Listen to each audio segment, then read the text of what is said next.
episode of The Twilight Zone at this point, because check this out. More walkers and golf carts on Pratt Street at rush hour than actual cars. When can you say you've ever seen this? It's eerie and strange, but this was one of the last steps closing down this street as they did final race preparations. A couple minutes ago, they were just putting up these security barriers to keep everybody safe during the race. Now, if you can believe it, it's quiet now, but about 8 hours ago when we were out here before, it was insane, hectic, as vendors hit top speed trying to set up. Before the big stars roll in and the big event gets moving, it's all about the people behind the scenes. It takes us 8 hours to assemble this thing and get it working. And watching it happen is a sideshow all its own as vendors prepare for the Grand Prix.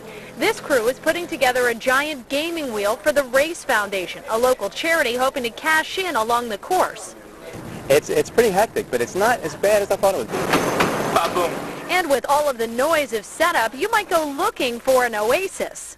Bam! Tiki Man. You'll find it thanks to these guys, putting up a tiki bar along Pratt Street, a place to unwind as the cars race by.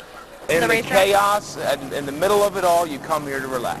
That's the fun stuff, of course, but crews are also prepping for worst-case scenarios over the weekend. We do a lot of this kind of stuff, but never done a race before. Dr. Michael Millen and volunteers from Johns Hopkins Hospital will be staffing tents scattered around the race course. Whether spectators are dehydrated or just downright drunk, they'll be standing by.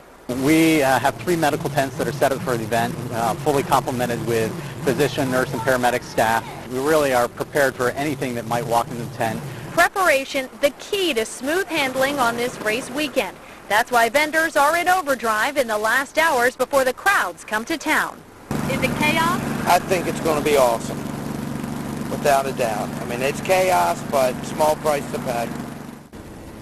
There was tangible excitement here downtown as people were all getting ready, everybody taking those last steps to make sure they're ready for race weekend. Want to tell you one thing, we did talk to the Baltimore City Fire Department earlier today. They, along with those doctors, will be setting up different areas around the race course just with some special apparatus in case they're needed. They said they'll be available if people need them along the way during race weekend. Live in downtown Baltimore, Josie Sturman, ABC 2 News.